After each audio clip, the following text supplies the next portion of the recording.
अगर आपके D9 chart में प्रथम भाव में केतु स्थित है तो ये वीडियो देखना आपके लिए काफ़ी ज़्यादा जरूरी हो जाएगा। आपको ये देखना है कि केतु कौन सी राशि में स्थित है, राशि को भी आपको अवश्य देखना है।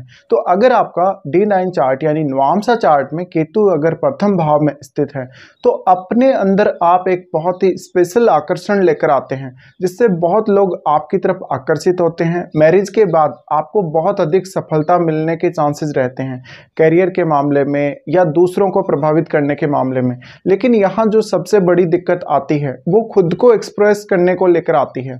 आप खुद को सही प्रकार से प्रेजेंट नहीं कर पाते, स्पेशली जो आपके रिलेशनशिप है अपने जीवन साथी के साथ और अपनी संतान के साथ। तो ऐसे जातकों को अक्सर जीवन साथी और अपनी संतान के साथ कुछ ना कुछ इश्यूज आते ही रहते हैं, और ये इश्यूज बहुत ही ज़्यादा खराब हो सकते हैं या बहुत ज़्यादा आपके लिए डेंजरस भी हो सकते हैं कुछ स्थितियों में। अगर आपका नवांशा चार्ट में केतु प्रथम भाव में स्थित है तो ये केतु आपको सांसारिक जीवन में कभी कभी उतना ज़्यादा इंटरेस्ट नहीं देता। आप ज़्यादातर खुद में खोए हुए रहेंगे, आप खुद के ऊपर ही ज़्यादा से ज़्यादा फोकस करते रहेंगे। एक तो आप अपनी भावनाओं को खुलकर सामने नहीं ला पाते, इस वजह से आप में बहुत ज़्यादा कुंठा हो सकती है और आप कोई ऐसा कदम भी उठा सकते हैं कभी कभी जिससे आपको पर्सनली खुद को ही नुकसान हो जाएगा, भावनात्मक रूप से या शारीरिक रूप से ऐसा नुकसान हो सकता है। अब डिपेंड करता है यहाँ केतु कौन सी राशि में बैठा है। जैसे कि अगर केतु मंगल की राशियों में है तो ये आपको काफ़ी शॉर्ट टेम्पर्ड बनाता है। इस वजह से आप कुछ ऐसे निर्णय ले सकते हैं गुस्से में आके या जल्दबाजी में, जिससे आपको बहुत बड़ा नुकसान होगा। इसके साथ साथ आपको जो भी नए ऑफर्स आएंगे, चाहे वो बिजनेस को लेकर हो चाहे रिलेशनशिप को लेकर हो, उनमें अक्सर आपको धोखा ही देखने को मिलेगा।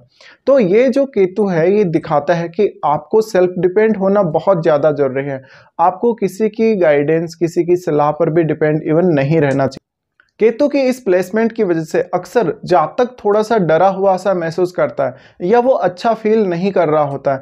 अपने प्रोफेशन को लेकर वो सबसे ज़्यादा चिंतित रहता है। साथ साथ में वो अपने रिश्तों में कैसे रिएक्ट करेगा, अपने जीवन साथी, अपनी संतान और अदर जो आपके फैमिली से जुड़े हुए रिश्ते हैं उनमें वो कैसे रिएक्ट करे, कैसे अपने आप को एक्सप्रेस करे, अपनी भावनाओं को वो कैसे सामने लेकर आए, इसको लेकर जातक काफ़ी ज़्यादा चिंतित रहता है और कुछ ऐसे फैसले ले लेता है जिससे आपका कोई ना कोई संबंध हमेशा से आपको परेशान करेगा।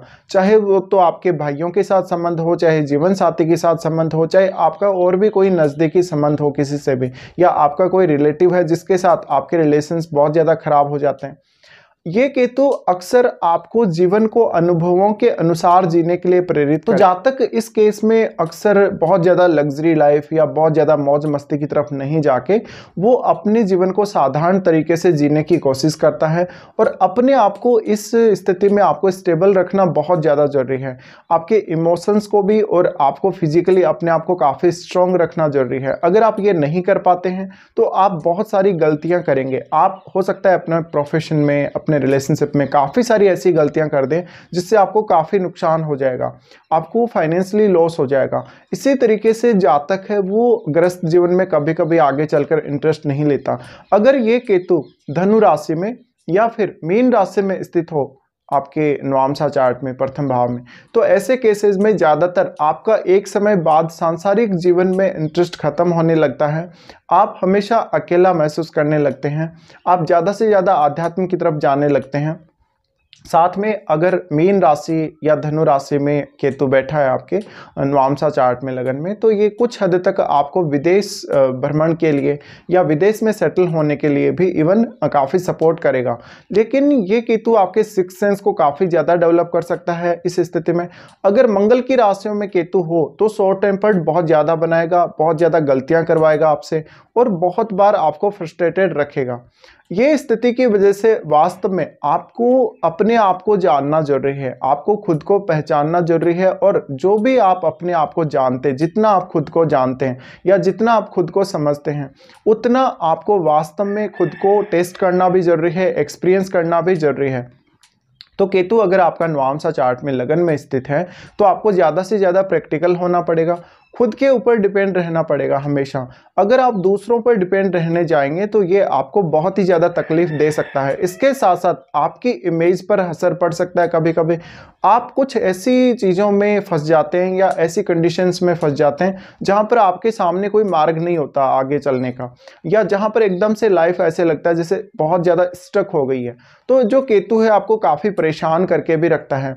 इसके साथ साथ जातक है वो काफ़ी ज़्यादा डाउट करता है, इवन वो दूसरों पर तो डाउट करता ही है, वो खुद पर भी बहुत ज़्यादा डाउट करता है। इस डाउट की वजह से अक्सर जो वास्तव में आपको मिलना चाहिए, जितना फ़ायदा आपको होना चाहिए, उतना हो नहीं पाता, क्योंकि आप इवन खुद पर भी और किसी दूसरे व्यक्ति पर भी इतना ज़्यादा ट्रस्ट नहीं कर पाते। और अगर आप ट्रस्ट ही नहीं करेंगे तो आप सामने वाले के साथ डील नहीं करेंगे। इसके साथ साथ अक्सर ऐसा जातक भावनात्मक रूप से ज़्यादा परेशान देखा गया है। तो ये कुछ रिजल्ट्स हो सकते हैं अगर आपका केतु नवांशा चार्ट में आपके लगन में स्थित हो।